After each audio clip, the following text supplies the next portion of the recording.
السلام عليكم ورحمة الله وبركاته. إن الحمد لله نحمده ونستعينه ونستغفره ونعوذ بالله من شرور أنفسنا ومن سيئات أعمالنا. من يهده الله فلا مضل له ومن يضلل فلا هادي له. أشهد أن لا إله إلا الله وحده لا شريك له وأشهد أن محمدا عبده ورسوله. يا أيها الذين آمنوا اتقوا الله حق تقاته ولا تموتن إلا وأنتم مسلمون. يا أيها الناس اتقوا ربكم الذي خلقكم من نفس واحدة وخلق منها زوجها وبث منهما رجالا كثيرا ونساء واتقوا الله الذي تساءلون به والأرحام إن الله كان عليكم رقيبا. يا أيها الذين آمنوا اتقوا الله وقولوا قولا سديدا يصلح لكم أعمالكم ويغفر لكم ذنوبكم ومن يطع الله ورسوله فقد فاز فوزا عظيما. أما بعد فإن أصدق الحديث كتاب الله وخير الهدي هدي محمد صلى الله عليه وعلى آله وسلم وشر الأمور محدثاتها وكل محدثة بدعة وكل بدعة ضلالة وكل ضلالة في النار. أيها الإخوة أعزكم الله. Kepada seluruh jamaah yang hadir yang mudah-mudahan dirahmati oleh Allah SWT, dan kepada seluruh kaum muslimin dan muslimat yang mengikuti kajian ini yang mudah-mudahan dirahmati oleh Allah SWT.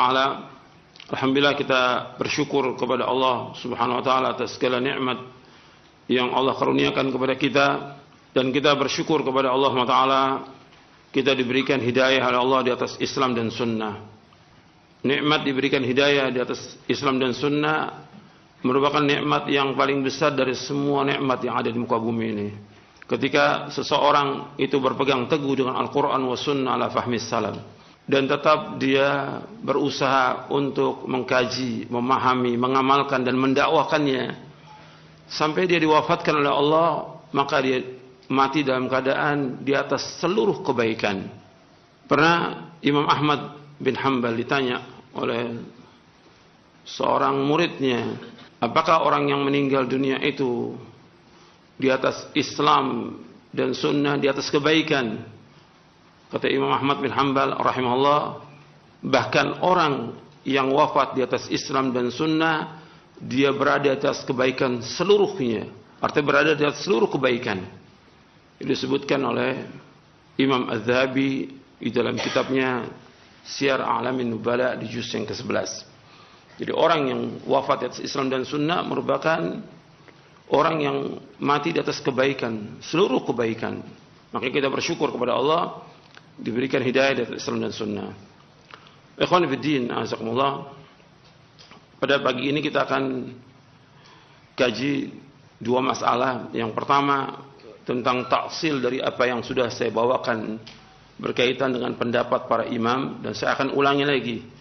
Ini penting untuk diulang-ulang supaya orang tambah yakin kalau sudah ada keterangan dalil dari Quran dan Sunnah, tidak ada pendapat lagi dan tidak ada fatwa lagi. Kalau sudah ada dalil dan Quran Sunnah nggak ada dalil, nggak ada fatwa, nggak ada pendapat. Yang wajib kita ikut adalah dalil. Saya akan ulangi lagi supaya taksil ini betul-betul mengakar dalam hati kita, yang kita akan pegang seumur hidup kita. Yang kedua, kita akan melanjutkan pembahasan kita dari asbab ziyadatil iman wa nuqsanihi. Sebab-sebab bertambah iman dan berkurangnya kita akan lanjutkan, karena kita baru sampai poin yang ketiga pada waktu itu. Saya akan ulangi pendapat penjelasan, dan saya akan bawakan juga dari beberapa kitab yang lainnya. Saya sudah jelaskan bahwa pada pekan yang lalu tentang taksil dari pendapat atau aqwal a'immah fi ittiba'i sunnah. Aqwal a'immah fi ittiba'i sunnah. Perkataan para imam dalam mengikuti sunnah, yang saya ambil dari kitab Aslu Sifat Salatin Nabi sallallahu alaihi wasallam, min at-takbir li taslim ka'annaka taraha, sallu kama ra'aitumuni usalli, yang diriwayatkan oleh Imam Bukhari, ta'lif dari Syekh Muhammad Nasruddin Albani rahimahullah. Sebagaimana yang sudah kita ketahui, imam yang terkenal dari imam mazhab yang 4, itu ma'ruf di seluruh dunia, 4 imam mazhab ini. Dan mereka sudah menjelaskan dari perkataan mereka, kalau sudah ada pendapat mereka, kalau sudah ada dalil, maka buang pendapat mereka. Saya akan bawakan tentang aqwal a'immah fi ittiba'i sunnah wa tarki aqwalihim al-mukhalifati laha. Perkataan para imam dalam mengikuti sunnah dan meninggalkan perkataan mereka yang menyalahi sunnah. Yang pertama, pendapat Abu Hanifah. Dasarnya kita mengikuti dalil yaitu Al-Quran. Yang pertama dalam surah Al-A'raf ayat 3, ittabi'u ma unzila ilaikum rabbikum wa la tattabi'u min dunihi awliya qalilan ma tadhakkarun. Ikutilah apa yang diturunkan kepada kalian dari Rabb kalian, jangan kalian mengikuti selainnya dari wali-wali, sedikit sekali kalian ingat. Dalam surah Al-A'raf ayat 3. Dan juga ayat dalam surah Al-Isra di ayat 36, wala taqfu ma laysa laka bihi ilmun innas sam'a wal basara wal fuada kullu ulaika kana an mas'ula. Jangan kamu ikut apa yang kamu tidak ketahui, karena sungguhnya pendengaran, mata dan hati akan ditanya oleh Allah Taala. Semua pendengaran, penglihatan dan hati akan ditanya oleh Allah Taala. Perkataan para imam dari 4 imam mazhab. Yang pertama Imam Abu Hanifah yang beliau wafat tahun 150 Hijriah. Imam Abu Hanifah An-Nu'man bin Thabit rahimahullah rahmatan wasi'ah. Beliau berkata, la yahillu li ahadin ay ya'khudha biqaulina ma lam ya'lam min aina akhadnahu. Tidak halal bagi seorang pun untuk mengambil pendapat kami selama dia belum tahu dari mana kami mengambilnya. Artinya dia harus tahu sumber dari perkataan para imam ini, dalilnya ada atau tidak. Bukan ada fatwa langsung ikut, tidak. Dalilnya ada atau tidak. Di sini sebutkan malam ya'lam min aina akhadna. Selama dia belum tahu dari mana kita ngambil. Jadi harus tahu kita mengambil dari mana dalilnya. Ini Syekh Al-Albani nukil dari penjelasan Imam Ibn Abdul Bar dalam kitabnya Al-Intiqa fi Fadail Thalathatil A'imma Al-Fuqaha. Juga Ibnu Qayyim dalam kitabnya I'lamul Muwaqqi'in dan yang lainnya. Bahkan disebutkan lagi oleh Imam Abu Hanifah, haramun ala ma lam ya'rif dalili ayufti bi kalami. Haramun ala ma lam ya'rif dalili ayufti bi kalami. Haram bagi orang yang tidak mengetahui dalilku untuk berfatwa dengan perkataanku. Haram. Dan ada berapa lagi pendapat Abu Hanifah. Kemudian juga beliau berkata lagi, idza qultu qawlan yukhalifu kitaballah ta'ala wa khabar Rasul sallallahu alaihi wasallam fatruku qawli.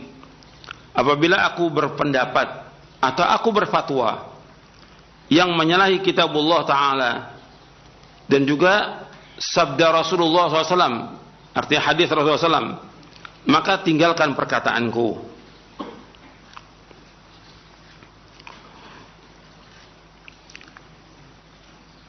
Ini diriwayatkan oleh Imam Al-Fulani dalam kitabnya Iqad Himami Ulil Absar. Kemudian yang kedua, Imam Malik bin Anas rahimahullah yang wafat tahun 179 Hijriah. Wafat tahun 179 Hijriah. Yang Imam Malik ini merupakan guru dari Imam Syafi'i rahimahullah. Kata Imam Malik bin Anas rahimahullah, innama ana basyarun ukhti'u wa usib. Fanzuru fi ra'yi fa kullu ma wafaqa al-kitab wa sunnah fakhudhu wa kullu ma lam yuwafiq al-kitab wa sunnah fatruku. Kata Imam Malik bin Anas rahimahullah, innama ana basyarun, sesungguhnya akulah manusia biasa. Ukhti'u wa usib, aku salah dan aku benar. Fanzuru fi qawli, maka perhatikan dari pendapatku atau dari fatwaku. Fakullu ma wafaqal kitab was sunnah fakhudhu. Maka setiap dari pendapatku atau fatwaku yang sesuai dengan Al-Quran dan Sunnah, kalian ambil. Wa kullu ma lam yuwafiqil kitab was sunnah fatruku. Dan setiap apa yang tidak sesuai dengan Quran dan Sunnah, fatruku, tinggalkan. Tinggalkan pendapatku, tinggalkan fatwaku. Diriwayatkan oleh Imam Ibn Abdul Bar dalam Jami' Bayan al-Fadli, dan juga Ibn Hazm dalam kitabnya Al-Ihkam fi Usul al-Ahkam. Demikian juga Al-Fulani. Kemudian yang kedua perkataan Imam Malik, kata beliau, dan ini yang ma'ruf perkataan Imam Malik yang kedua ini, laisa ahadun ba'da an-nabiy sallallahu alaihi wasallam illa wa yu'khadhu min qawlihi wa yutraku ila an-nabiy sallallahu alaihi wasallam. Dan tidak ada seorang pun sudah Nabi sallallahu alaihi wasallam melainkan diambil perkataannya dan ditinggalkan kecuali Nabi sallallahu alaihi wasallam. Artinya semua pendapat manusia, pendapat ustadz, pendapat dai, pendapat syekh, pendapat imam, itu bisa diambil, bisa ditinggalkan, kecuali Nabi kalau ditinggalkan. Itu sering juga yang disampaikan oleh para masyayikh, kulluna radun wa mardudun illa sahib hadzal qabr. Setiap kita ini bisa menolak dan bisa ditolak, kecuali Nabi Muhammad SAW. Artinya wajib kita berpegang teguh kepada apa yang disampaikan oleh Nabi SAW. Perkataan Nabi nggak boleh tinggalkan. Yang harus tinggalkan perkataan manusia. Yang wajib kita ikut perkataan Nabi SAW selama riwayatnya sahih. Kemudian yang ketiga, perkataan Imam Syafi'i, Muhammad bin Idris Asy-Syafi'i rahimahullah. Dia lahir di tahun 150 Hijriah, di tahun meninggalnya Imam Abu Hanifah, dan Imam Syafi'i wafat tahun 204 Hijriah. Dan ini terkenal, ma'ruf di Indonesia, Imam Syafi'i mengatakan mazhab Syafi'i tapi enggak mengikuti Imam Syafi'i, mengatakan ikut Syafi'i tapi tidak mengikuti Imam Syafi'i. Yang paling penting mengikuti Imam Syafi'i dalam masalah akidah, baru masalah fikihnya. Dikatakan oleh Syekh Albani, "Fannuqulu anhu fi dzalika aqtar wa atyab."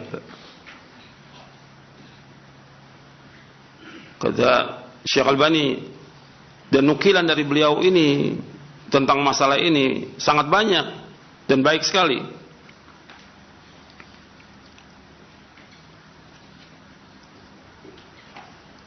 Di antaranya Imam Syafi'i berkata, ajma'al muslimuna ala anna man istabana lahu sunnatun an Rasulillah SAW lam yahilla lahu ay yada'aha liqauli ahadin. Telah ijma' kaum muslimin bahwasanya siapa yang sudah jelas baginya sunnah dari Rasulullah SAW, maka tidak halal baginya untuk meninggalkan sunnah itu karena perkataan seseorang, karena pendapat seseorang, karena fatwa seseorang. Tidak boleh. Kata Imam Syafi'i, telah ajma'al muslimun ala anna man istabana lahu sunnatun an Rasulillah sallallahu alaihi wasallam lam yahilla lahu ay yada'aha liqauli ahadin. Telah ijma' kaum muslimin bahwasanya siapa yang sudah jelas baginya sunnah Rasulullah SAW, tidak halal baginya untuk meninggalkan sunnah itu karena perkataan seseorang, karena pendapat seseorang, karena fatwa ulama. Enggak boleh. Yang wajib kita ikut adalah sunnah Rasulullah SAW. Ini diriwayatkan oleh, dibawakan oleh Ibnu Qayyim dalam kitabnya I'lamul Muwaqqi'in dan juga Al-Fulani. Kemudian Imam Syafi'i juga mengatakan rahimahullah, idza wajadtum fi kitabi khilafa sunnati Rasulullah SAW faqulu bi sunnati Rasulullah SAW wada'u ma qultu. Idza wajadtum fi kitabi, apabila kalian mendapatkan dalam kitabku khilafah sunnati Rasulullah SAW, khilafah sunnati Rasulullah SAW, menyalahi sunnah Rasulullah SAW, faqulu bisunnati Rasulullah SAW wada'u ma qultu, maka anda akan berkata dengan sunnah Rasulullah SAW dan tinggalkan apa yang aku katakan. tinggalkan pendapatku, tinggalkan fatwaku. Jadi ikuti sunnah Rasulullah SAW. Dalam riwayat yang lain disebutkan, fattabi'uha wa la taltafitu ila qawli ahadin. Maka ikuti sunnah Rasulullah SAW. Jangan kalian menengok kepada perkataan seorang. Jangan menoleh kepada pendapat seseorang. Ikuti sunnah Rasulullah SAW. Ini diriwayatkan oleh Imam Al-Harawi dalam kitabnya Dhammul Kalam, Al-Khatib Al-Baghdadi dalam kitabnya Al-Ihtijaj Bisyafi'i, dan juga Ibnu Asakir An-Nawawi dalam Majmu', Ibnu Qayyim dan yang lainnya. Juga Abu Nuaim dalam kitab Hilyatul Awliya, dan juga Ibnu Hibban kata Syekh Al-Albani dengan sanad yang sahih. Kemudian Imam Syafi'i mengatakan, "Idza shahhal haditsu fa huwa madhhabi." Apabila sah satu hadis, itulah madhabku.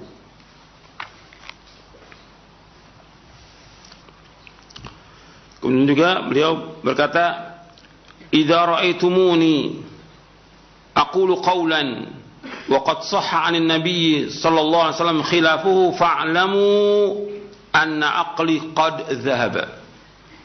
Apabila kalian melihat aku berpendapat dengan satu pendapat, aku berfatwa dengan satu fatwa, wa qad sahha 'anil nabiy sallallahu alaihi wasallam khilafuhu, dan telah sahih dari Nabi sallallahu, yaitu berbeda dengan pendapatku, berbeda dengan fatwaku, fa'lamu anna aqli qad dhahab, ketahuilah bahwa akalku sudah hilang. Ini diriwayatkan oleh Imam Ibnu Abi Hatim dalam kitabnya Adabus Syafi'i, dan juga yang lainnya, juga Abu Nuaim dalam Hilyatul Awliya, dan Ibnu Asakir kata Syekh Al-Albani dengan sanad yang sahih. Antum perhatikan di sini. Apabila kalian melihat aku berpendapat atau berfatwa dan telah sahih dari Nabi, sudah ada hadis Nabi sahih menyalahi pendapatku, menyalahi fatwaku, maka ketahui akalku sudah hilang.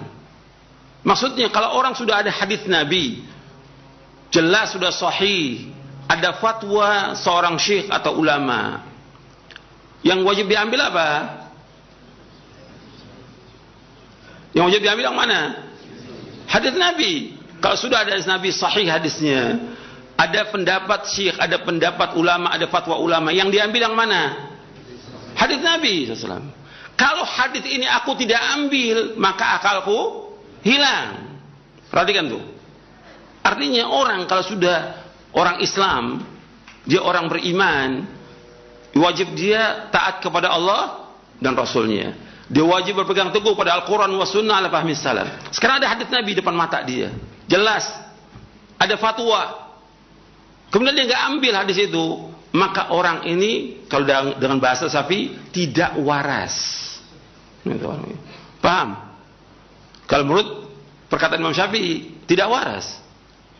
Ada hadis Nabi, ada fatwa, yang diikut mana? Hadis Nabi jelas. Makanya Imam Syafi'i mengumumkan kepada semua manusia ini, kalau aku nggak ambil hadis Nabi, akalku hilang. Artinya nggak waras. Kalau orang mukmin dia wajib untuk mengambil hadis-hadis Nabi SAW, tidak boleh menolak. Nanti ada penjelasan Imam Ahmad tentang masalah ini. Satu hadis saja nggak boleh kita tolak.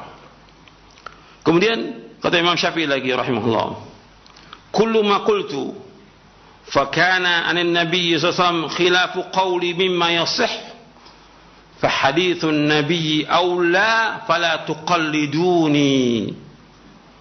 Kullu ma qultu, setiap apa yang aku ucapkan, setiap apa yang aku katakan, atau setiap pendapat aku atau fatwa aku, kullu ma qultu fakana Nabi SAW khilafu qawli mimma yasih, dan ada dari Nabi SAW riwayat yang sahih menyalahi pendapatku, menyalahi fatwaku, fahadithun Nabi SAW aula, maka hadis Nabi yang wajib diikuti. Fala tuqalliduni, jangan kalian taklid kepadaku. Ini diriwayatkan oleh Imam Ibnu Abi Hatim dalam kitab Adabus Syafi'i, begitu juga Abu Nuaim dalam Hilyatul Awliya, dan Ibnu Asakir, dan dikatakan oleh Syekh Al-Albani sanadnya sahih.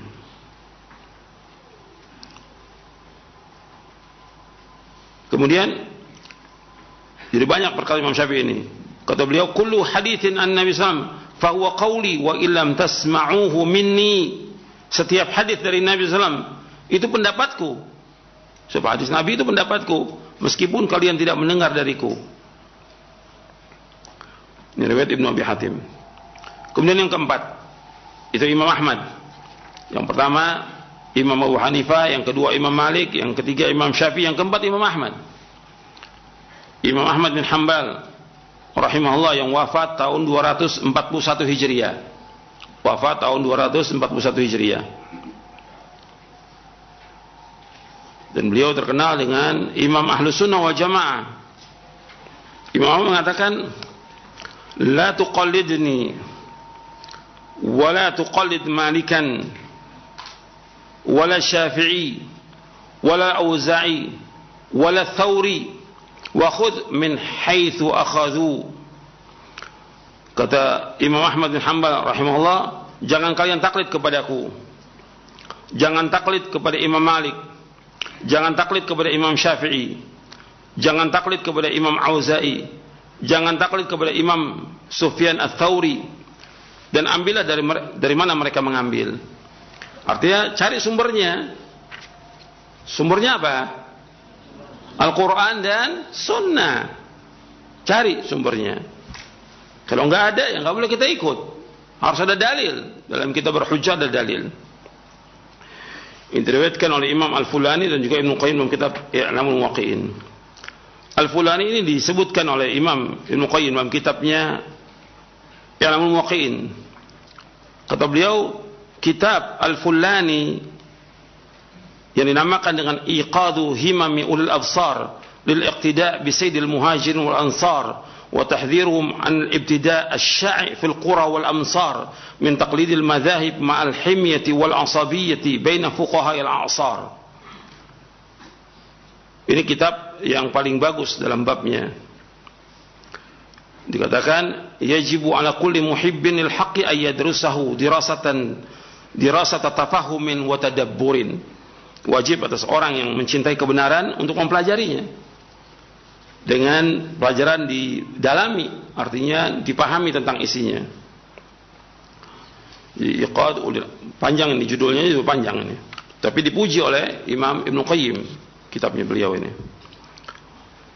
Kemudian diriwayatkan juga oleh Ibnu Qayyim dalam kitabnya I'lamul Muwaqqi'in tentang perkataan Imam Ahmad ini. Kemudian yang kedua, dan ini tentang taklid. Dasarnya enggak boleh taklid, yaitu ayat Al-Qur'an, wala taqfu ma laysa laka bi ilmun inna sam'a wal basara wal fuada kullu ulaika kana mas'ula. Dalam surah Al-Isra ayat 36. Dan kamu ikut apa yang kamu tidak tahu, sungguhnya pendengaran, penglihatan dan hati akan ditanya oleh Allah Taala. Yang wajib kita ikut yaitu Rasulullah sallallahu alaihi wasallam, yang kita ikut dalil.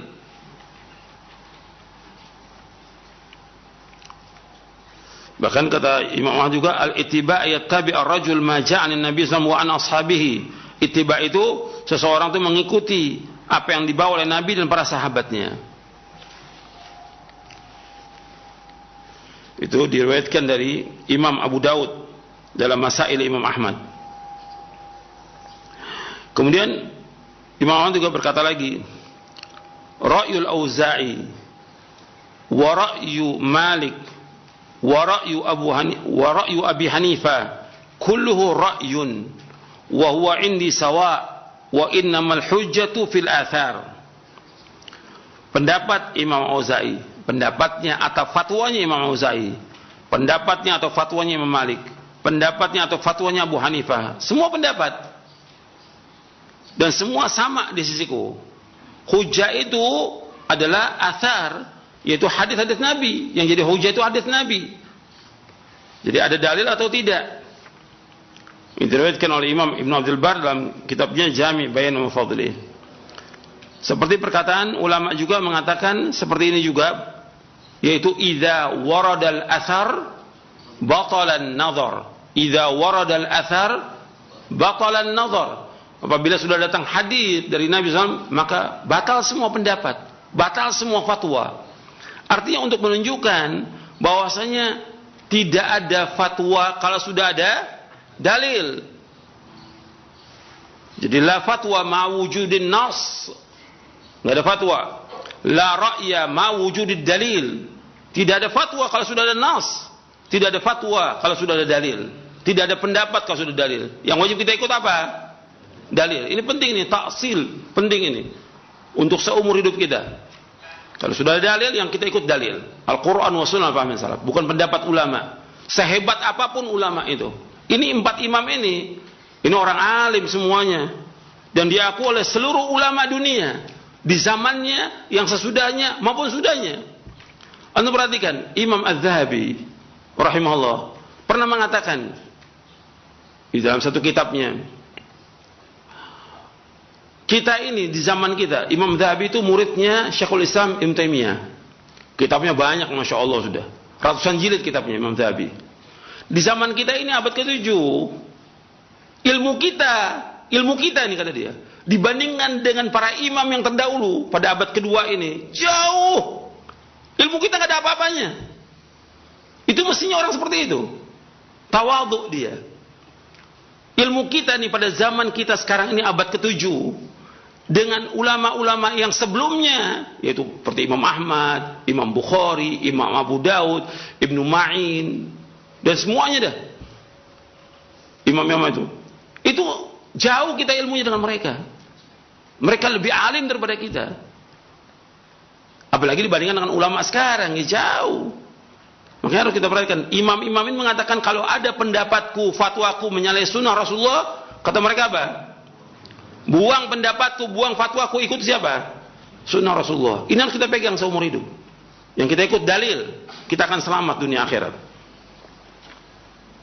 Jadi hujah itu asar, kata Imam Ahmad. Dan kita nggak boleh taklid, nggak boleh taklid. Dan antum perhatikan, taklid itu, kata Imam Ahmad kan tadi nggak boleh taklid. Taklid itu kebiasaannya orang-orang jahiliyah. Saya bawa sekarang ini kitab Syarhu Masail Jahiliyah. Di syarah di Masail Jahiliyah yang ditulis oleh Syekh Muhammad bin Abdul Wahhab rahimahullah. Anda perhatikan di masalah yang keempat, al-mas'alah ar-rabi'ah. Ini Masail Jahiliyah yang telah menyalahi sunnah Rasulullah, ada kurang lebih 128 masalah yang umat Islam masih melakukan. Masail jahiliyah ini, perbuatan-perbuatan jahiliyah yang orang jahil melakukan, umat Islam melakukan sekarang ini. Ada 128. Dan ada sudah terjemahannya, sudah ada. Ini di sini di masalah yang keempat, perhatikan nih, tentang masalah taklid. Dan kata Imam Ahmad nggak boleh taklid. Inna dinahum, perhatikan kata beliau, kata Syekh Al-Imam Muhammad bin Abdul Wahhab rahimahullah rahmatan wasi'ah. Kata beliau, inna dinahum mabniun ala usulin a'zamaha at-taqlidu. Fahuwa al-qa'idatul kubra li jami'il kuffar awwalihim wa akhirihim. Kama qala ta'ala, wa kadzalika ma arsalna min qablika fi qaryatin min nadhirin illa qala mutrafuha inna wajadna aba'ana ala ummatin wa inna ala athari muqtadun. Sesungguhnya agama mereka, agama siapa? Agama siapa? Jahiliyah. Dibangun di atas beberapa fondasi, di atas beberapa prinsip. Yang paling besar fondasi mereka taklid. Kita nggak boleh taklid. Ini orang jahiliyah, fondasi agama mereka yang paling besar apa? Taklid. Kita nggak boleh. Apalagi orang udah berilmu, kita harus cari dalil, ikuti dalil, nggak boleh taklid. Fahuwal qaidatul kubra li jamil kufar. Ini merupakan kaidah yang besar, merupakan fondasi yang paling besar bagi seluruh orang-orang kafir. Dari yang pertama sampai yang terakhir. Sebagaimana Allah berfirman dalam surah Az-Zukhruf di ayat 23. Wa kadzalika ma arsalna min qablika fi qaryatin, demikianlah tidaklah kami utus sebelum kamu di satu desa min nadhirin, dari seorang pengancam, seorang rasul, illa melainkan qala mutrafuha, melainkan orang-orang yang hidup dengan mewah mengatakan inna wajadna aba'ana ala ummatin. Sesungguhnya kami mendapati bapak dan nenek moyang kami di atas satu agama, ala ummah ala din, ala agama, di atas agama. Wa inna ala athari muqtadun. Sesungguhnya kami mengikuti jejak-jejak mereka. Kita nggak boleh. Ini Allah bawakan dalam beberapa ayat Al-Quran. Dalam surah Al-Baqarah ada, di dalam surah Al-Ma'idah ada, dalam surah Luqman juga ada. Yang tadi saya bacakan dalam surah Az-Zukhruf. Jadi kaidah yang besar dalam agama orang jahiliyah apa? Taklid. Dan ini merupakan fondasi yang paling besar bagi seorang kafir. Kita nggak boleh taklid. Kita wajib apa? Ittiba'. Kalau ittiba' itu mengikuti dengan apa? Dalil. Ittiba', nggak boleh taklid. Kalau taklid mengikuti tanpa dalil, itu taklid. Ya pokoknya kita percaya aja dengan ulama, fatwa ulama. Masa ulama nggak pakai dalil? Itu orang yang lemah. Orang yang lemah. Orang berilmu nggak demikian. Dalilnya ada apa tidak? Jangankan untuk kita, untuk orang kafir, kaum musyrikin. Apa kata Allah? Orang kafir, kaum musyrikin.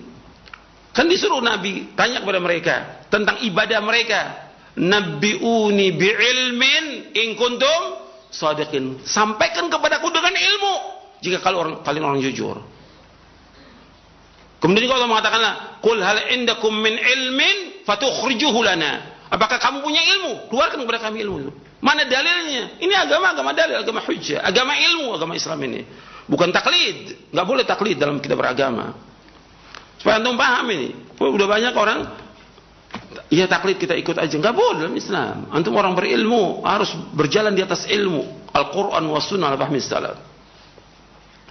Dan hati-hati jangan nolak hadis. Kalau sudah datang dalil jangan tolak. Imam Ahmad mengatakan begini, untuk perhatikan nih. Ini yang terakhir ini. Kata Imam Ahmad bin Hanbal rahimahullah, "Man radda haditha Rasulullah SAW fahuwa ala syafa halakah." Barang siapa yang menolak hadis Rasulullah SAW, maka dia berada di tepi jurang kebinasaan. Barang siapa man radda haditha Rasulullah SAW fahuwa ala syafa halakah. Barang siapa yang menolak hadis Rasulullah SAW, maka dia berada di tepi jurang kebinasaan. Jadi semua kalau kita lihat di sini para imam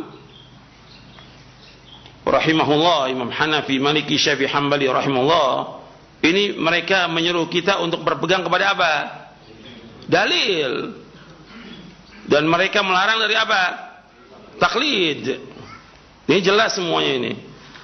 Jadi nggak perlu lagi ada debat dalam masalah ini. Perhatikannya, para ustadz ini perhatikan. Jangan debat lagi, ikuti dalil. Jangan ada pendapat lagi.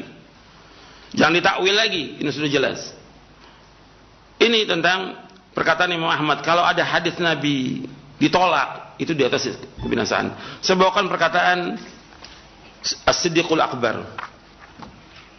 As-Siddiqul Akbar yaitu Abu Bakar As-Siddiq radhiyallahu an, yang diriwayatkan oleh Imam Bukhari.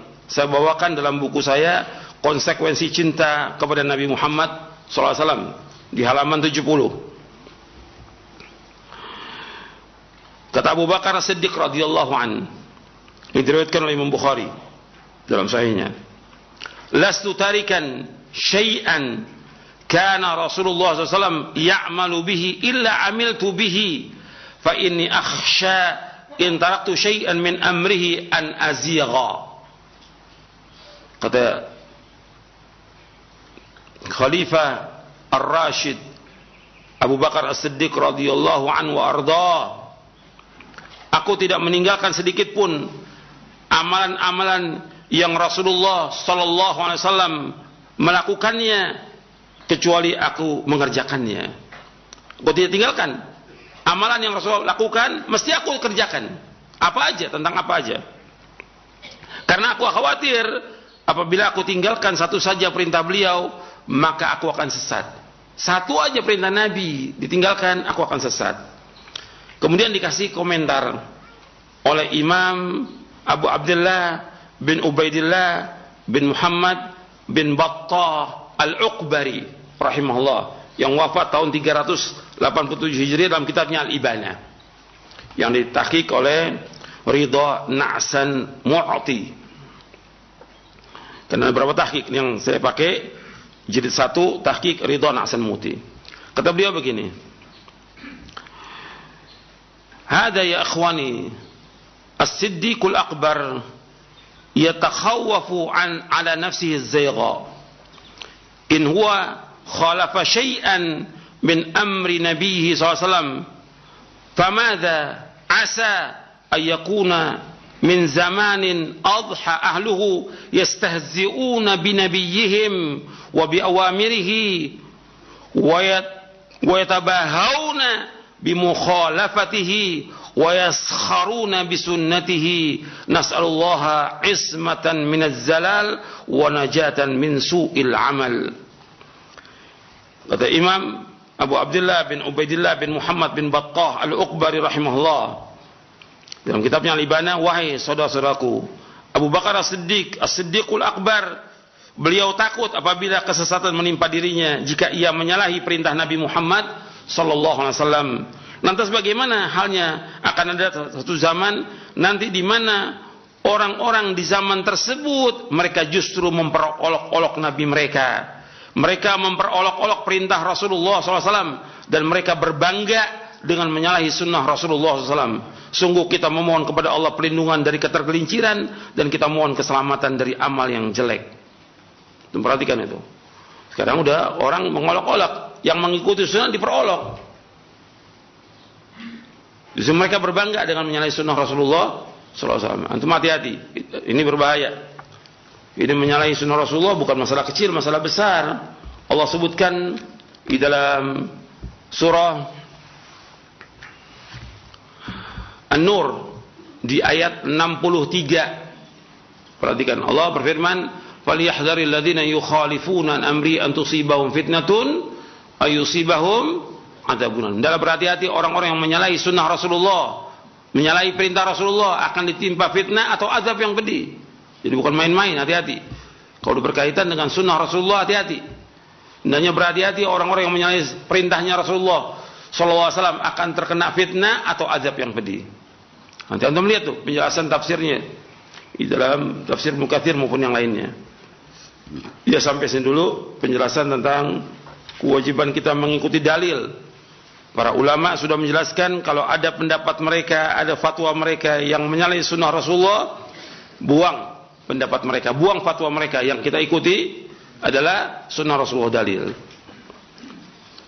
Wassalamualaikum. Sekarang kita lanjutkan pembahasan kita yang belum selesai ini, pembahasan tentang asbab ziyadatul iman wa nuqsanihi. Sebab-sebab bertambahnya iman dan berkurangnya iman yang ditulis oleh Syekh Abdul Razak bin Abdul Muhsin Al-Abad Al-Badr hafizahumullah ta'ala. Terakhir kita yang ketiga ya. Ya, ma'rifatu asma'il husna.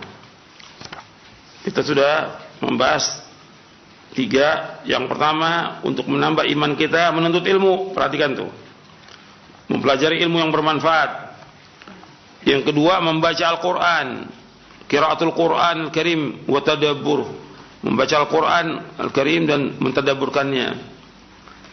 Yang ketiga, ma'rifatu asma'illahil husna wa sifatil ula, yaitu mengetahui nama-nama Allah yang indah dan sifatnya yang tinggi. Dan sudah saya jelaskan beberapa poin bahwa mempelajari nama-nama dan sifat Allah merupakan ilmu yang paling mulia. Dan dengan kita mempelajari itu akan bertambah kecintaan kita kepada Allah, bertambah takut kita kepada Allah, bertambah harap kita kepada Allah, dan kita berusaha untuk mengikhlaskan diri, mengikhlaskan hati kita dalam beramal. Dan ini merupakan kebahagiaan seorang hamba.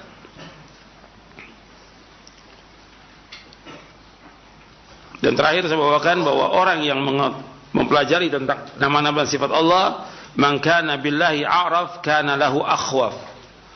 Man kana billahi a'raf kana lahu akhwaf. Barang siapa yang dia mengenal Allah, maka dia adalah orang yang takut kepada Allah Subhanahu wa taala.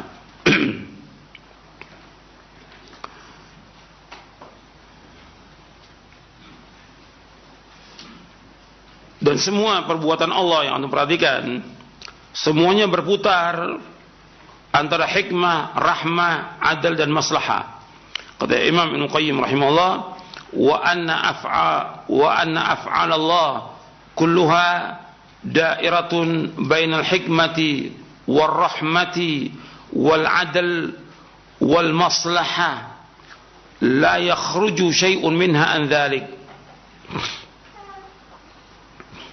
Bahwa semua perbuatan Allah semuanya, wa anna af'alahu ay af'alallah maksudnya perbuatannya, kulluha dairatun, semuanya berputar antara hikmah, rahmat, adil, maslahat, dan enggak keluar daripada itu. Ya tentang apa? Tentang apa saja. Tentang kenikmatan, tentang musibah, tentang bencana, tentang adanya orang sakit, adanya kematian, ada yang lain, semua penuh dengan hikmah. Semua penuh dengan rahmat, semua penuh dengan keadilan, dan semua penuh dengan maslahat. Dan kita semua milik Allah, dan Allah yang mengatur alam semesta ini. Sekarang kita lanjutkan.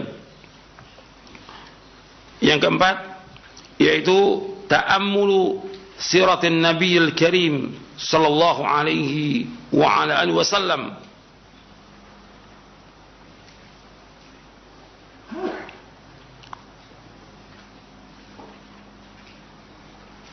Jadi memperhatikan tentang sirah Nabi yang mulia. Kalau antum pelajari tentang sirah Nabi SAW, itu akan bertambah iman kita kepada Allah Ta'ala. Bertambah iman kita. Karena yang paling lengkap kalau kita lihat biografi manusia ini, yaitu biografi Nabi Muhammad SAW. Dari mulai lahirnya sampai wafatnya paling lengkap sudah. Dari semua Nabi dan semua Rasul alaihi wassalatu wassalam. Paling lengkap. Semua tercatat. Hatta perkataan-perkataan beliau semua tercatat. Ini paling lengkap. Maka kalau orang mempelajari tentang sirah Nabi akan bertambah imannya kepada Allah Subhanahu wa taala. Makanya dikatakan oleh Imam Ibnu Qayyim bahwa mengetahui tentang biografi beliau, tentang sirah beliau merupakan satu kebutuhan. Dan kebutuhan lebih dari semua kebutuhan yang ada. Dan seorang wajib untuk membenarkan semua yang datang dari beliau, mentaati apa yang beliau perintahkan, menjauhkan apa yang beliau larang, dan dia wajib beribadah menurut apa yang beliau syariatkan. Karena tidak ada jalan untuk kebahagiaan, kesuksesan dunia dan akhirat melainkan dengan perantaraan Rasulullah SAW. Seorang tidak akan mungkin mencapai kebahagiaan tanpa mengikuti sunnah Rasulullah SAW. Jadi kebahagiaan seseorang itu, kata Imam Qayyim, nanti anda bisa baca dalam kitabnya Zadul Ma'ad. Zadul Ma'ad, Imam Qayyim membawakan tentang sirah Nabi SAW. Kata beliau, wa idza kanat sa'adatul 'abdi fid daraini mu'allaqatun bihadyin Nabi sallallahu fayajibu 'ala kulli man nasaha nafsahu wa habba najataha wa sa'adataha ay ya'rifa min hadihi wa siratihi. Jadi apabila kebahagiaan seorang hamba di dunia dan akhirat tergantung dengan petunjuk Nabi Muhammad SAW, maka wajib atas orang yang dia menasihati dirinya dan suka dan cinta untuk selamat dan bahagia untuk mengetahui petunjuk Nabi dan sirahnya Nabi SAW. Arti bagaimana perjalanan hidup beliau. Jangan sampai dia tidak tahu sama sekali. Kemudian contohnya di antara contoh, Allah menyebutkan dalam Al-Quran tentang sifat Nabi SAW dalam surah At-Taubah di ayat 128. Laqad ja'akum rasulun min anfusikum azizun 'alaihi ma 'anittum harisun 'alaikum bil mu'minina raufur rahim. Telah datang kepada kalian seorang rasul dari diri kalian, berat bagi dia apa yang menyusahkan kalian, dan berkenan keras kepada kalian untuk memberikan petunjuk dan kasih dan sayang pada orang beriman. Antum perhatikan di sini. Allah menyebutkan telah datang kepada kalian seorang rasul min anfusikum, dari diri kalian, dari jenis manusia dan dari bangsa Arab. Bukan dari malaikat, dari manusia. Sifatnya Allah menyebutkan azizun 'alaihi ma 'anittum. Artinya berat bagi dia apa yang menyusahkan kalian. Ini menunjukkan bahwa Nabi Muhammad SAW menginginkan kepada umatnya kemudahan. Maka seluruh agama Islam semuanya mudah. Inna hadza dina yusrun. Itu riwayat Bukhari. Sesungguhnya agama Islam ini agama yang mudah. Enggak sulit, enggak ada yang sulit. Nabi berat kalau umat Islam ini berat melaksanakan, berat bagi beliau. Maka seluruh syariat Islam semuanya mudah. Tentang akidah, tentang ibadah, tentang akhlak, tentang muamalah, tentang apa saja semuanya mudah, enggak ada yang sulit. Kemudian ciri yang kedua di sini harisun alaikum. Berkemauan keras memberikan hidayah kepada kalian. Harisun ala hidayatukum. Berkemauan keras untuk memberikan hidayah. Bahwa Nabi SAW adalah orang yang sangat menginginkan hidayah kepada kita, memberikan manfaat. Maka Nabi SAW menyebutkan dalam hadis yang sahih yang diriwayatkan oleh Imam Bukhari dan Muslim. Nabi bersabda SAW, "Mathali wa mathalukum kamathali rajulin istawqada naran faja'ala al-janadibu wal farashu yaqa'na fiha wa ana akhidhum bihujazikum 'anil nari wa antum tafallatuna min yadayya." Kata Nabi SAW, perumpamaan aku dengan kalian seperti orang yang menyalakan api. Kemudian setelah orang yang menyalakan api, kalian ini maksudnya seperti laron. Laron itu masuk, serangga itu masuk ke dalam api. Aku sudah berusaha untuk menarik kalian dari api itu. Menarik tarik ikat pinggang kalian jangan sampai masuk api. Tapi kalian lepas dari tanganku. Artinya Nabi sudah berusaha bagaimana melarang orang jangan sampai berbuat perbuatan yang membawa manusia ke neraka.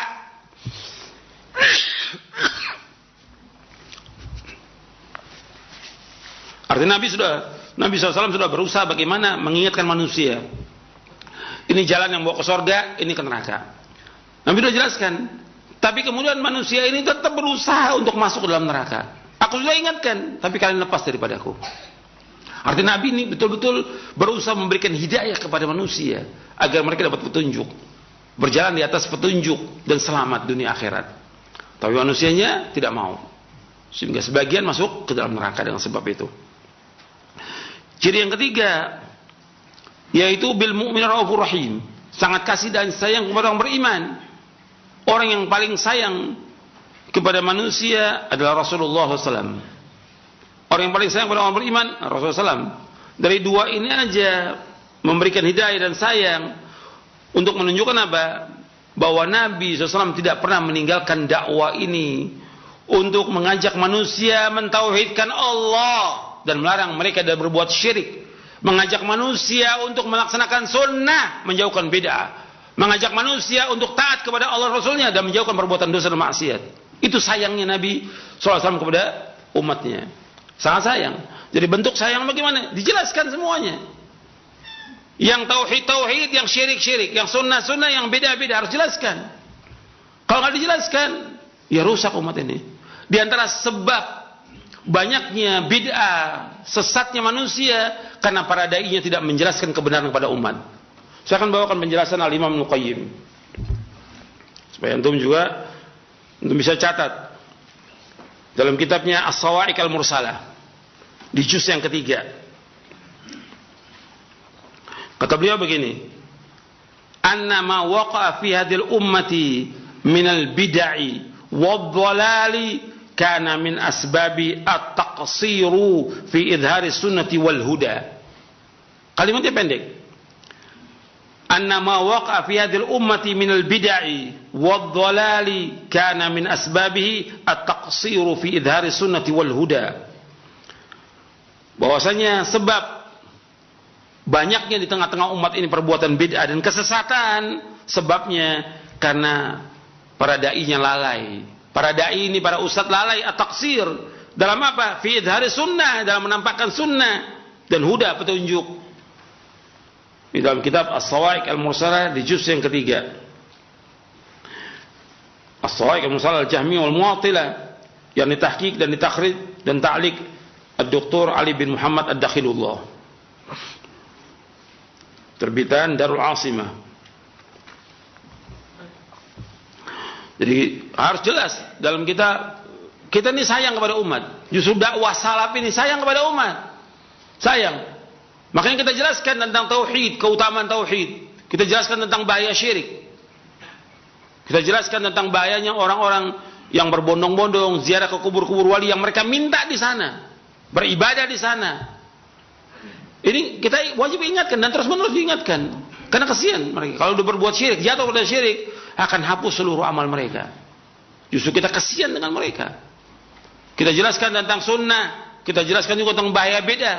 Karena ancaman bid'ah itu kata Nabi Muhammad SAW, kullu bid'atin dhalalah wa kullu dhalatin finnar. Ini ancamannya.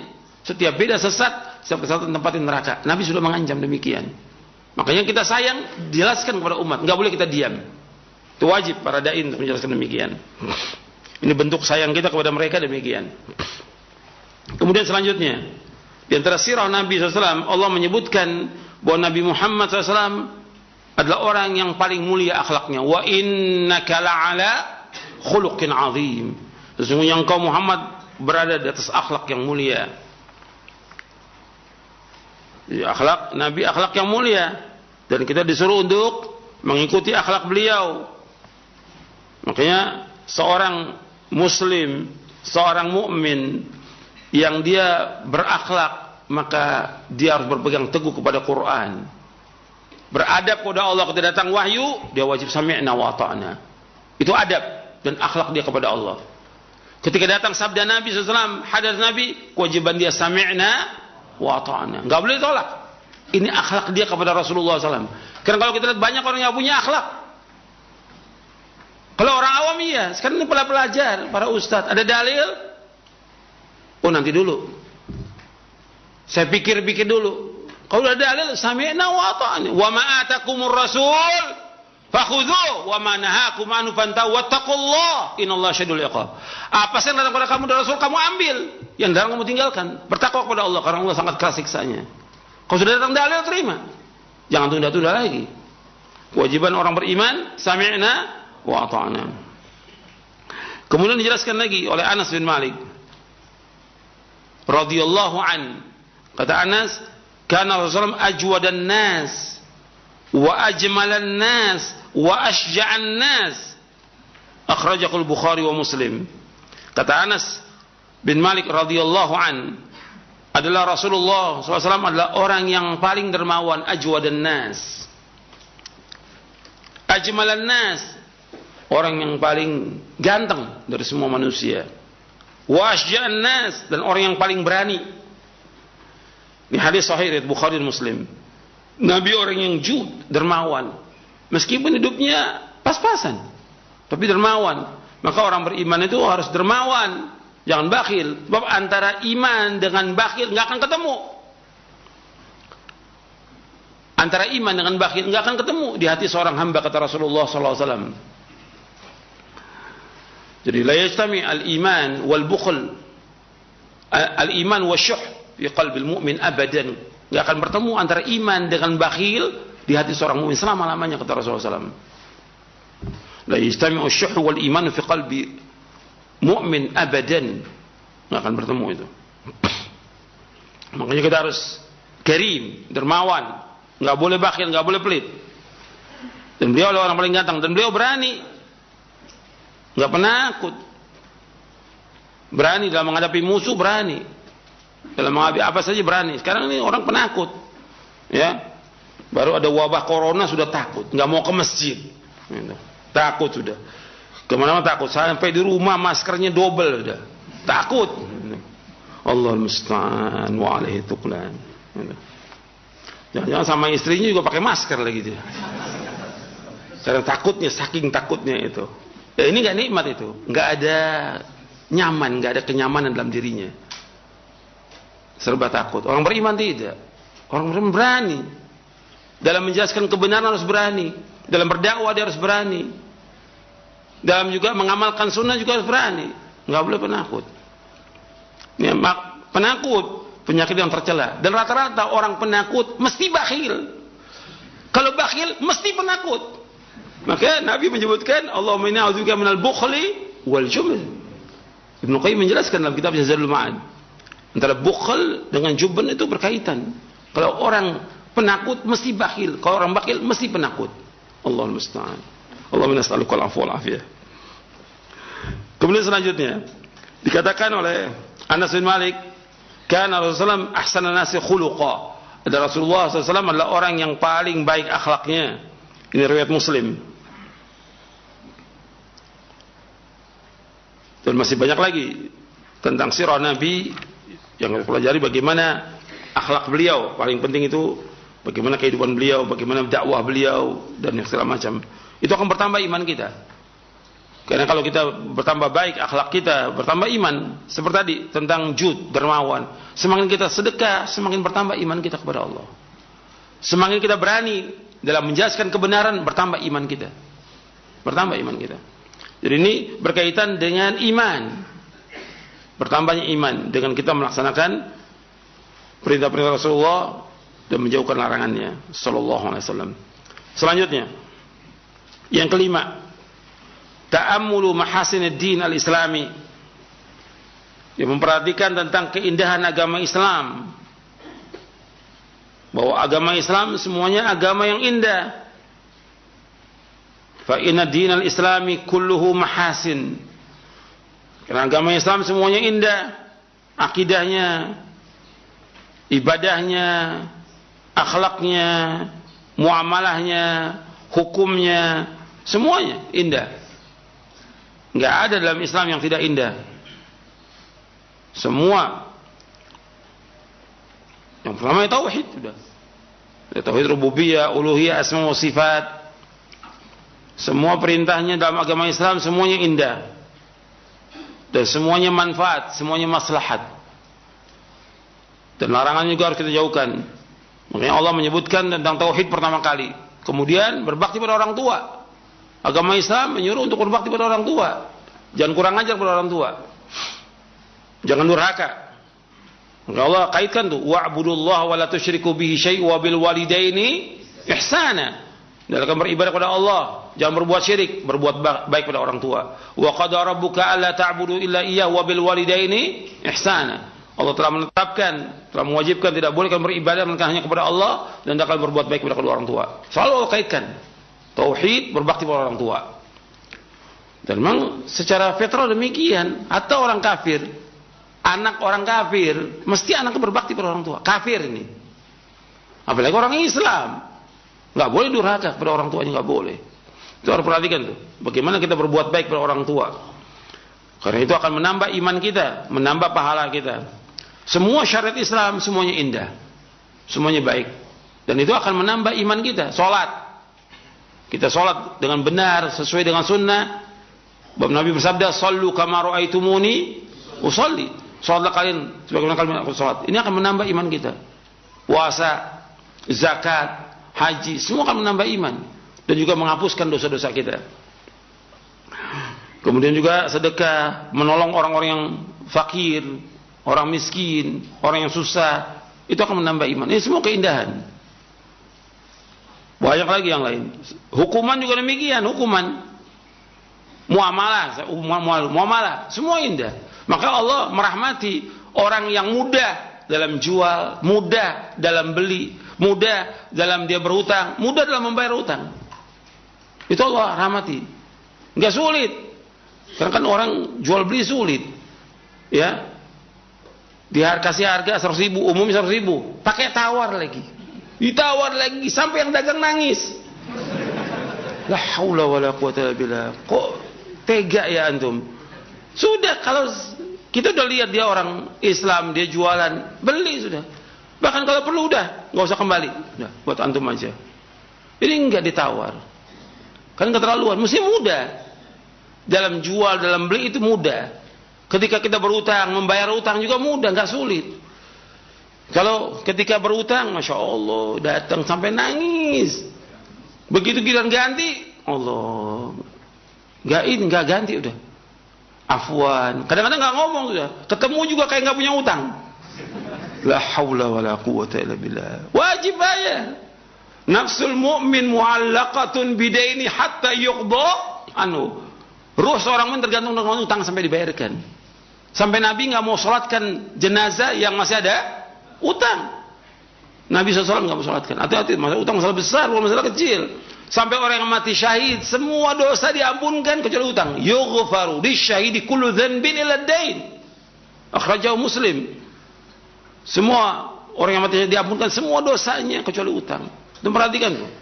Harus bagaimana kita bermuamalah dengan baik kepada orang itu. Orang Islam muamalah baik. Kalau utang segera bayar. Sepekan, sebulan, setahun janjinya segera. Jangan ditunda. Utang berat nanti di akhirat. Jadi Islam ini agama yang indah. Begitu juga amanah, perhatikan.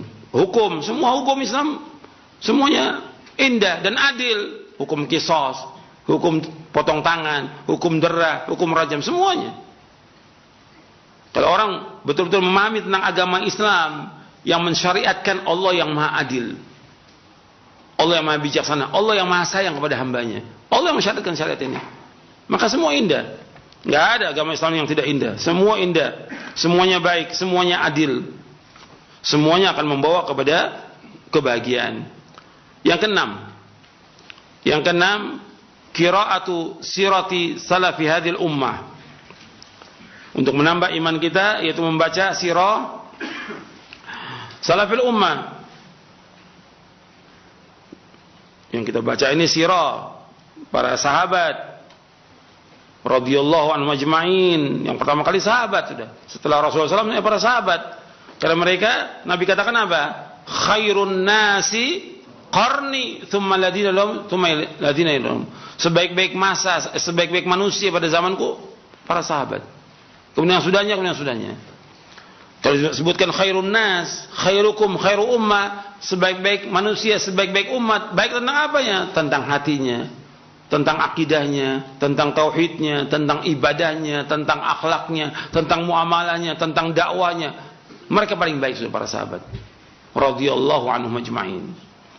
Itu akan menambah iman kita. Mereka adalah orang yang paling dalam ilmunya, paling dalam pemahamannya, paling kuat imannya, dan mereka adalah orang paling baik hatinya, dan mereka adalah orang yang paling besar jasanya buat agama ini. Paling besar jasanya. Mereka yang membela agama Islam ini, baik itu muhajirin maupun ansar. Mereka adalah orang-orang yang berjuang, berjihad untuk menegakkan agama ini. Makanya ketika orang mencela sahabat itu, dosanya dosa yang paling besar udah. Bahkan sebagian ulama dihukumkan bunuh. Besar dosanya orang yang mencaci sahabat. Sebab Nabi bersabda SAW, man sabba ashabi fa'alaihi la'natullah wal malaika wan nas ajmain. Barang siapa mencaci maki para sahabatku, mendapatkan laknat dari Allah, malaikat dan seluruh manusia. Seluruh manusia melaknat orang itu. Jadi hukumnya haram dan termasuk dosa besar mencaci maki sahabat, mencela sahabat. Kalau ada kesalahan mereka wajar sebagai manusia, tapi kesalahan 1-2 dengan lautan kebaikan mereka, yang lebih banyak mana? Lautan kebaikan mereka, hapus tuh kesalahannya. Itu. Dan mereka orang yang paling segera bertaubat kepada Allah. Mereka adalah orang yang paling jujur dan yang lainnya. Makanya baca tuh tentang para sahabat radhiyallahu ajma'in. Kemudian yang ketujuh, at-ta'ammul fi ayatillahi al-kauniyah. Yang ketujuh yaitu memperhatikan tentang ayat-ayat Allah al-kauniyah. Ya, ayat-ayat di alam semesta. Bagaimana Allah menciptakan langit, bumi dan seluruh isinya, menciptakan manusia yang Allah ciptakan sebaik-baik penciptaan. Laqad khalaqnal insana fi ahsani taqwim. Sungguh Allah telah menciptakan, sungguh kami telah menciptakan manusia sebaik-baik ciptaan. Allah berfirman lagi, wa sawwarakum fa ahsana suwarakum. Allah telah membentuk rupa kalian sebaik-baik rupa. Dan Allah menyuruh kita, wa fi anfusikum afala tubsirun. Tentang diri kalian, kenapa kalian tidak perhatikan? Kalau kita perhatikan tentang alam semesta, apakah itu langit, bumi, bulan, matahari, bintang, gunung-gunung, adanya malam, siang, pohon-pohon, lautan, sungai, dan juga yang lainnya, itu kita akan bertambah iman kita kepada Allah. Bagaimana kekuasaan Allah yang maha besar ini, bagaimana indahnya ciptaan Allah Subhanahu wa taala. Dan jenisnya banyak, dari pepohonan, buah-buahan, dari jenis ikan, udah menunjukkan tentang kekuasaan Allah, dan juga akan bertambah iman kita kepada Allah Subhanahu wa taala. Makanya di sini kita disuruh untuk ingat kepada Allah dan juga untuk bersyukur. Allah berfirman dalam surah Al-Furqan di ayat 61, ayat 62, Tabarakalladzi ja'ala fis sama'i buruja wa ja'ala fiha sirajan wa qamaran munira wa huwa alladzi ja'ala al-laila wan nahara khilfatan liman arada ay yadhakkara aw arada syukura. Dalam surah Al-Furqan ayat 61, ayat 62. Maha barakah Allah yang telah menjadikan di langit itu gugusan bintang-bintang. Allah jadikan padanya sinar yang menerangi, itu matahari. Dan Allah menjadikan bulan yang menerangi. Dan Allah yang telah menjadikan malam dan siang silih berganti bagi orang yang ingin ingat kepada Allah dan bersyukur kepada Allah Taala. Jadi perhatikan semuanya itu di alam semesta. Dan kita juga punya masyru' kita ini, yaitu memperhatikan diri kita. Wa fi anfusikum afala tubsirun. Tentang diri kamu, kenapa kamu tidak perhatikan itu? Dari ciptaan Allah kepada diri kita. Dari mata aja, kalau kita mau perhatikan, mata kita ini nikmat yang paling besar. Nggak bisa diganti dengan bayar miliaran, nggak bisa. Nggak bisa diganti dengan apapun. Kita nggak bisa balas ini dengan apapun juga nikmat Allah. Tentang mata aja, belum hidung, belum telinga, belum mulut, belum yang lainnya dari anggota tubuh kita. Makanya kita disuruh untuk bersyukur kepada Allah atas semua nikmat ini. Belum lagi yang lain dari alam semesta yang lainnya, dari oksigen yang kita berikan, udara dan segala macam, air. Kita wajib bersyukur atas semua nikmat Allah Subhanahu wa taala. Makanya Ibnu Qayyim membawakan bagus sekali. Ini kalau kita perhatikan semua alam semesta untuk menunjukkan apa? Tentang besarnya kekuasaan Allah dan kewajiban kita untuk mentauhidkan Allah Subhanahu wa taala. Kemudian yang terakhir, yang kedelapan, yaitu al-ijtihadu fil a'mali salihah. Yang kedelapan, untuk menambah iman kita, bersungguh-sungguh dalam melakukan amal-amal saleh. Bersungguh-sungguh dalam melakukan amal saleh. Ya, seorang mukmin, seorang mukminah, kalau dia ingin bertambah imannya, sibukkan dengan amal saleh. Dan perhatikan bahwa ibadah kepada Allah itu ada ibadah hati, ibadah lisan, ibadah anggota tubuh. Ibadah hati, lisan, anggota tubuh. Di antara ibadah hati yaitu ikhlas. Dan kita beramal, ingat harus ikhlas. Mencintai Allah, tawakal kepada Allah, bertaubat, mengharap, takut, ridho, sabar, cobaan dan ujian, musibah. Ini ibadah hati. Ibadah hati.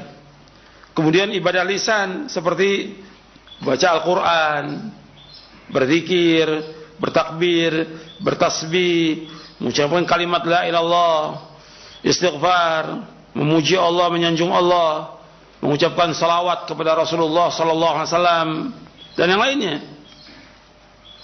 Dan di antara yang besar dari amal lisan apa? Di samping memuji Allah apa? Berdakwah, menyampaikan kebenaran kepada umat. Itu di antara amal yang paling besar. Wa man ahsanu qawlan mimman da'a ila Allah wa 'amila shalihan wa qala innani minal muslimin. Tidak ada perkataan yang paling baik melainkan orang yang mengajak manusia ke jalan Allah dan dia beramal saleh dan dia mengatakan kami adalah orang Islam, dalam surah Fussilat. Kemudian amal anggota tubuh. Amal anggota tubuh ya semuanya seperti salat, puasa, zakat, haji, berbuat baik pada orang tua, melakukan amal-amal saleh yang lainnya. Itu merupakan amal-amal anggota tubuh. Banyak disebutkan oleh penulis Syekh Abdul Razak yang mengambil dari penjelasannya Al-Imam Ibnu Qayyim. Itu. Jadi kita harus berusaha bagaimana memperbanyak zikir kita kepada Allah. Zikir penting, ini amal lisan.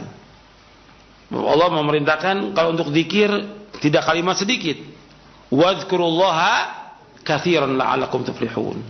Berzikirlah yang banyak agar kalian menjadi orang-orang yang sukses, orang beruntung. Wadzakirin Allah katsira wadzakirat a'adallahu maghfiratan wa ajran 'azima. Dan laki-laki yang berzikir yang banyak dan perempuan yang berzikir yang banyak, Allah sediakan bagi mereka ampunan dan ganjaran besar. Maka jangan lepas nih untuk berzikir terus kepada Allah Taala.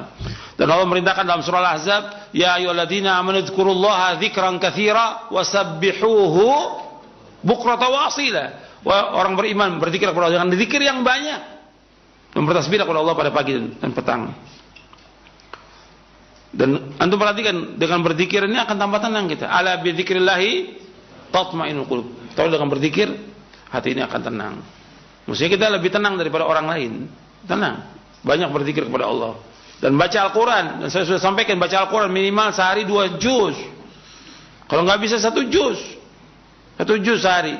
Sebulan hatam. Kalau mampu 2 juz. Kalau mampu 3 juz. Itu yang memerintahkan demikian untuk menghatamkan setiap bulan, 20 hari, 10 hari, sepekan siapa? Rasulullah SAW. Nah, saya sudah bacakan hadis-hadisnya tentang itu. Banyak berzikir. Kemudian lakukan amal-amal soleh. Apakah itu sholat, puasa, zakat, haji, sedekah, menolong orang yang susah. Itu perbanyak tuh. Itu akan menambah iman kita kepada Allah SWT. Kemudian untuk perhatikan dari masalah lisan dan juga perbuatan yang lagwi tinggalkan. Sebab Allah menyebutkan dalam surah Al-Mu'minun, nanti antum baca ya. Surah Al-Mu'minun dari ayat pertama sampai ayat 11. Qad aflahal mu'minun alladzina hum fi shalatim khashi'un walladzina hum 'anil lagwi mu'ridun, dan seterusnya. Sungguh sukses orang beriman yaitu orang-orang yang khusyuk dalam salatnya dan mereka meninggalkan yang lagwi. Yang lagwi itu kullu kalamin la khaira fihi wa kullu fi'lin la khaira fihi. Lagwi itu yang sia-sia. Setiap perkataan yang tidak ada kebaikan padanya itu lagwi.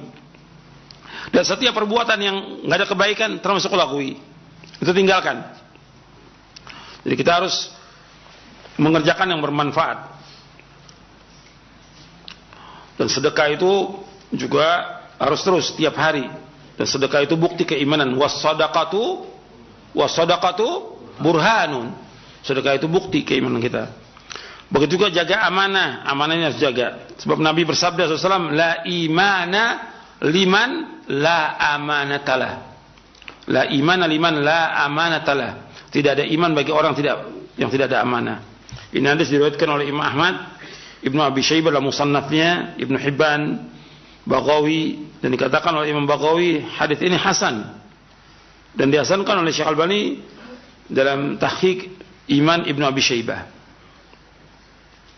Jadi amanah semua tuh, amanah perkataan, amanah perbuatan, amanah istri, anak, harta, kedudukan, jabatan, itu semua amanah, akan ditanya oleh Allah semuanya itu. Jangan sampai khianat. Harta orang yang ada pada kita juga itu amanah. Kalau kita pinjam kita harus kembalikan.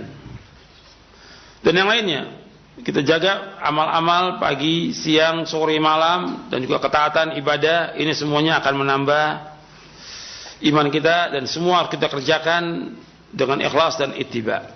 Ya, sampai sini dulu, mudah-mudahan bermanfaat untuk saya dan sekalian. Wassalamualaikum warahmatullahi wabarakatuh. Kita baru tentang asbab zilat iman. Yang belum asbab naqsil iman. Asbab nuqsan ini insyaallah pekan depan kita bahas. Wassalamualaikum warahmatullahi wabarakatuh.